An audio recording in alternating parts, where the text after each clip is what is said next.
He lived to 105. No supplements, no diets, no gym. Just one quiet rule. Eat to live, not live to eat. This is the story of Dr. Shigeaki Hinohara, Japan's longest-living doctor. A man who climbed hospital stairs in his 90s, gave lectures past 100, and ate like he had nothing to prove. His secret? He never ate until he was full. He stopped at 80%. It's a habit called Harahachi Bu, and it might be the most powerful anti-aging principle you've never heard of. While the world chases superfoods and strict diets, Japanese elders quietly live longer with smaller portions, simple meals, and deep gratitude. No snacking, no second servings, just real food, eaten slowly, like a ritual. In this video, we're going to show you exactly how this minimalist way of eating helps them stay light, sharp, and independent, well into their 80s and 90s. No hacks, no trends, just timeless truth. If you've ever felt heavy after eating, not just in body but in spirit, this may be the lightness you've been searching for. In a world obsessed with youth, Dr. Shigeaki Hinohara chose a different path. He didn't fight aging with pills, protein powders, or plastic surgery. He embraced it, lightly, gracefully, and intentionally. And somehow, he ended up outliving almost everyone. At 60, most people slow down. Dr. Hinohara sped up. He wrote over 150 books, saw thousands of patients, gave lectures that captivated halls of young minds, all after retirement age. But here's what's truly shocking. He carried his own bags, refused elevators, and skipped lunch. Not because he had to, but because he believed in staying light, in body and in mind. When asked his secret, he didn't mention genes. He didn't mention exercise. He simply said, "Most people live to eat. I eat to live." He wasn't following a trend. He was living a truth, long before science caught up. And now, as researchers scramble to understand why Japan leads the world in longevity, his lifestyle is being studied like a roadmap to health. But it wasn't just what he ate. It was how he thought about food. It wasn't pleasure, guilt, or habit. It was fuel. Chosen with care, consumed with calm, and always just enough. So how exactly did Dr. Hinohara eat? What did his plate look like at 90? And how can we apply that same quiet wisdom to our lives, especially after 60? Let's step into the second piece of this story. The Japanese habit that changed everything. Imagine pushing your plate away while you're still a little bit hungry, not because you're on a diet, not because someone told you to, but because you've trained your body and your soul to know when enough is enough. In Japan, there's a phrase passed down for generations, Harahachi Bu. It means, stop eating when you're 80% full. It's not a rule, it's a rhythm. And for millions of Japanese elders, it's a daily practice. As familiar as brushing their teeth or tying their shoes, this simple habit reduces inflammation, eases digestion, and gives the body a chance to heal, not just function. It's not about starvation, it's about freedom. From the fatigue, fog, and discomfort that come from overeating. Compare that to the Western way. Supersized meals, snacking between every activity, dessert after every dinner. We eat until we're full. Then we eat some more, just in case. And then we wonder why we feel heavy, sluggish, bloated, disconnected from our own bodies. Dr. Hinohara called it food confusion. He believed most people lost touch with hunger. They ate by the clock, not by instinct. But Harahachi Bu teaches the opposite. Listen, trust, pause. It may sound small, eating just a little less, but over the years, it becomes the very thing that lets people walk at 90, cook at 95, and smile without pain at 100. So what does that kind of meal look like? What fills a Japanese elder's plate? Enough to satisfy? Without ever overflowing? Let's take a closer look at the art of simple meals and why they nourish so deeply. It's easy to forget that food isn't just fuel, it's beauty. In Japan, meals are small, but they're stunning. A single tray might hold a bowl of steamed rice, a sliver of grilled fish, a cup of miso soup, a handful of pickled vegetables, and a pot of green tea. No sauces drowning the dish, no piles of carbs or grease, just colors, textures, balance. This way of eating is called ichiju sansai. One soup, 3 sides, not 5-course indulgence, just enough to delight every part of you, without overwhelming any of it.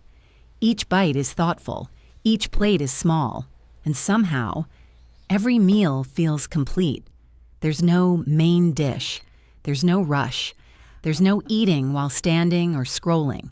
Instead, food becomes a kind of ritual, a moment of presence in a world that's always moving too fast. And the most incredible part?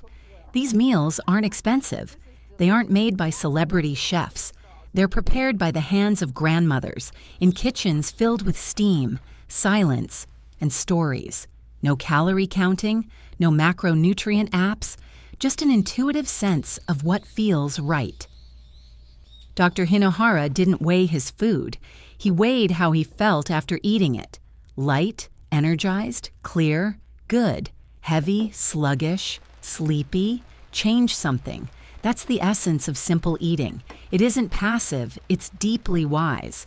And while the West obsesses over superfoods, Japanese elders quietly thrive on humble ingredients, like tofu, daikon, miso, and seaweed.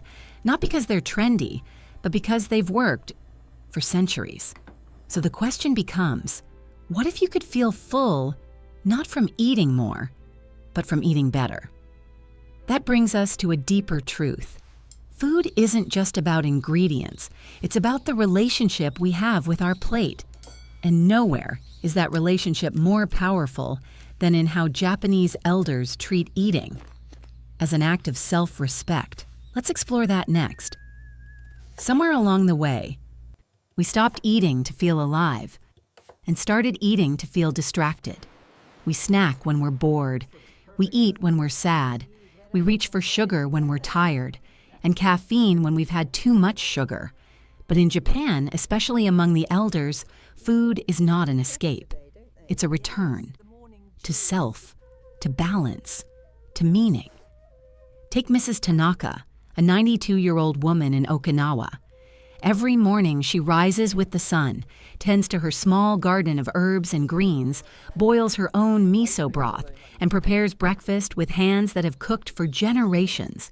She eats cross-legged on a tatami mat with no phone, no TV, just the sound of wind chimes and green tea pouring.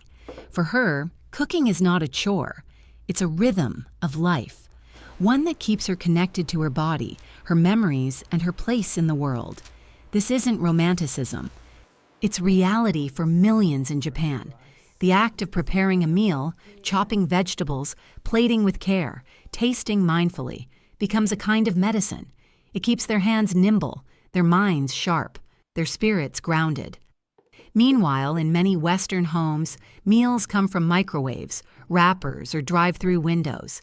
And cooking, once a daily art, becomes something extra, something optional. But when we stop cooking, we don't just lose control of our ingredients. We lose something emotional, a sense of ritual, pride, and independence. Dr. Hinohara believed in the power of doing things yourself, carrying your own bag, making your own tea, choosing your own fish at the market. These simple acts are not just practical, they are profound.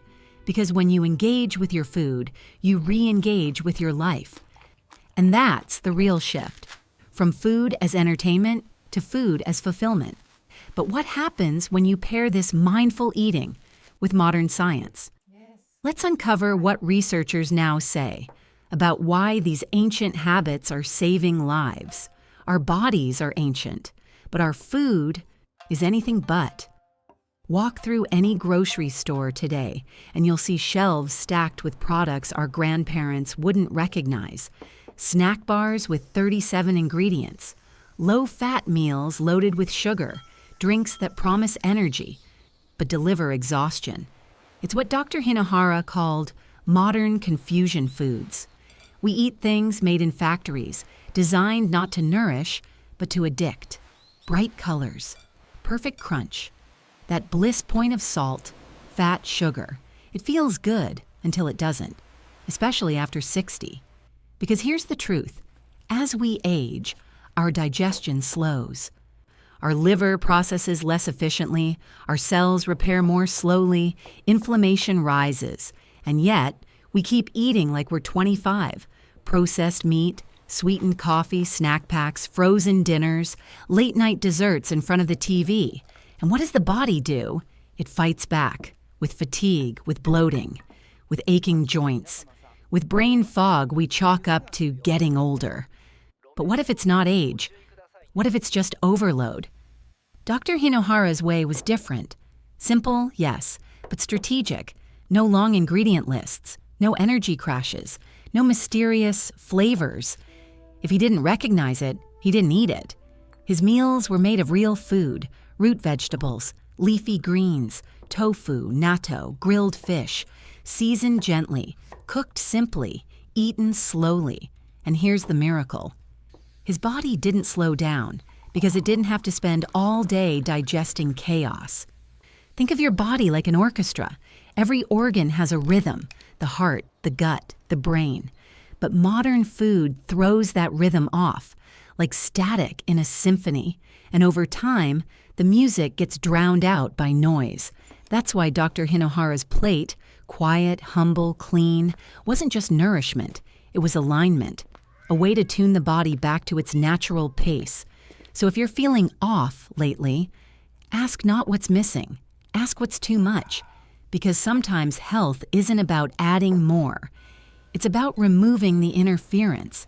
Now let's explore what science actually says about this old world way of eating and why it's helping people live not just longer, but better. For decades, it sounded too simple to be true. Eat less, eat slowly, eat foods your grandmother would recognize. But now, science is finally catching up. Across the globe, researchers are turning their eyes to places like Okinawa and Nagano, where people routinely live into their 90s and beyond, with bodies that still move and minds that still remember. What they've found confirms what Dr. Hinohara felt in his bones. It starts with inflammation. Studies show that chronic low-grade inflammation is the root of nearly every major disease of aging: heart disease, arthritis, diabetes, Alzheimer's. And what fuels that inflammation? Overeating, ultra-processed foods, sugar spikes, heavy meats, refined oils. But the traditional Japanese diet, low in animal fat, rich in plants, balanced with fermented foods, cools the fire instead of feeding it. Miso, natto, pickled vegetables, all rich in probiotics that soothe the gut. Green tea, packed with antioxidants that protect the brain. Seaweed, brimming with iodine and minerals that support the thyroid. And fish, high in omega-3s that keep joints fluid and heart strong. This isn't speculation, it's data, backed by decades of studies on blue zones, intermittent fasting, and gut-brain connection. Even caloric moderation, the principle behind Harahachi Bu, has been shown to extend lifespan in multiple species. Why? Because when the body isn't constantly digesting, it finally has time to repair. Cells regenerate, tissues heal, energy stabilizes, the brain clears. And this is the brilliance of Dr. Hinohara. He didn't wait for research. He listened to his body. He trusted tradition. And unknowingly, he lived in line with the very science now being taught in medical schools. He was proof that you don't need a PhD to eat wisely. You just need presence, consistency, and respect for how the body truly works. But here's the part most people miss. This isn't just about nutrition. It's about how food makes you feel, light or heavy, clear or cloudy, capable or sluggish. And Japanese elders, perhaps more than anyone, eat in a way that leaves them feeling free.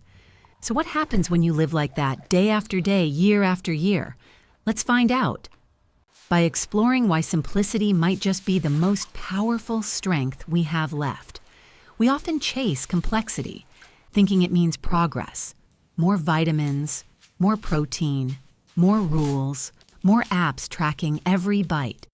But what if the real secret was in doing less and doing it with care? Dr. Hinohara didn't build his life around restriction. He built it around rhythm. He didn't fear food, he respected it. He didn't fight hunger, he befriended it.